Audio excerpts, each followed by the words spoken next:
And we wanted to bring on an expert to talk about what's going on. The RNC Director of Regional Communications, Keith Schipper, is with us here on the Ringside Politics program. And Keith, how are you? Welcome. I'm great. I'm great. Thanks for having me. Yeah, thank you for joining us. So we are, getting close, coming up on 2 weeks away.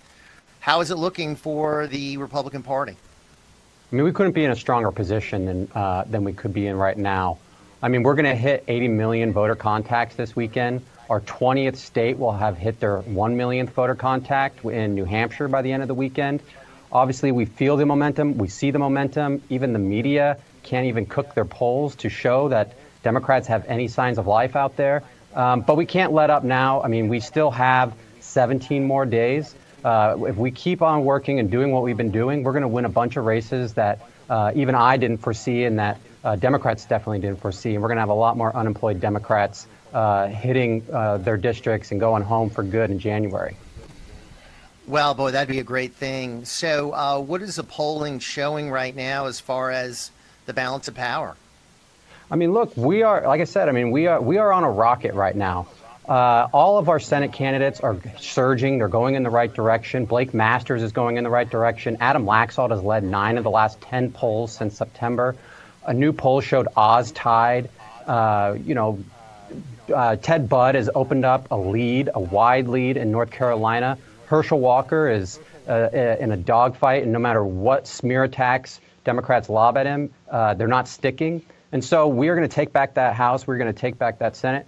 And we're going to finally put a check in on this administration that has created disasters on our border, created disasters for us at the supermarket, created disasters for us every time we want to fill up our gas tank. We are going to win a bunch of races because of the fact that Biden has been such a failure. They are a disaster. And obviously, a lot of people want to throw them out. And hopefully they'll all get thrown out because they all deserve to be thrown out. So Republicans just need how many seats to pick up the majority in the House? What is the number we need to take over the House? We need 5, but we're going to get a lot more than that. I mean, look, we're talking about, at the beginning of the cycle, if you would have told folks that we were going to win seats in Rhode Island and Connecticut, I don't think anyone would have believed that. But that's where we're at. I mean, we're in such a great heading in such the right direction. We could win the Oregon governor's mansion for the first time in my life. And so that's awesome. So, I mean, I remember back in 1994 and 2010, we had landslides, if I'm not mistaken, maybe 50 seats and 60 seats, maybe 70. So are we talking about a landslide like that, you think? I certainly think that. And look, I can't foreshadow how many seats we're gonna pick up. I'll leave the punditry to the pundits, but we are certainly going to win a bunch of races that people didn't see in states that have traditionally been blue.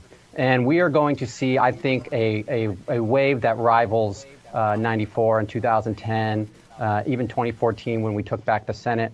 We are going to see something that you only see when folks are just had it and are fed up with the direction of the country. Yeah, I mean, the country's a disaster. You look at any measure, crime, immigration, the economy, the military, what they've done to schools. I mean, it's a disaster all the way around. Let me ask you about the vote in 2020. I know it's controversial to say the election was stolen. I believe it was. But even those that don't want to say that agreed there were problems in 2020. Have we rectified those problems for this midterm election? Yeah, look, I mean, the RNC, this has been a priority for us all cycle long. People got to remember, we were under a consent decree, an order from the court that prohibited us from taking part in election day operations for 40 years. And so we have that ability now, and we've been building a machine to recruit poll watchers, recruit people to apply to be poll workers.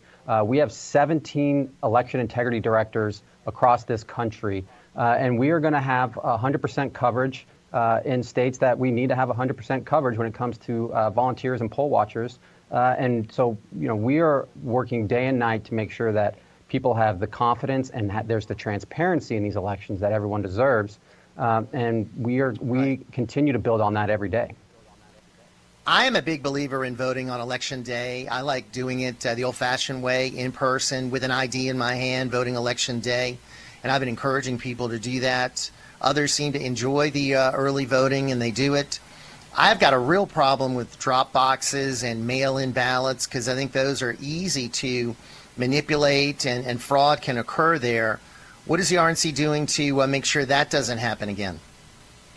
Well, again, we are obviously we have our election integrity program. I think for many of us, at least for me, I encourage folks to vote in person early, mainly because the sooner we have our in-the-bank voters turning out, that means that we can devote more resources to folks that need to be we need to talk to and really put in a little bit of extra work to make sure they vote. But we have, again, we have volunteers that are going to be monitoring the signature matching process and monitoring all the vote by mail ballots in the states where that is applicable. And Do making we have sure eyes that on all of the drop boxes across the country, eyes on them to make sure they're not being stuffed? I mean, I'm sure you saw the movie 2000 Mules. I did. What are we doing about that? Again, we are monitoring all mail that is coming in and making sure that everything's above board. I mean, I know of some states where there's additional efforts that are being done outside of the RNC, but for us, we are making sure that we have people inside these election centers and in the official capacities to monitor and watch and report any issues that they see.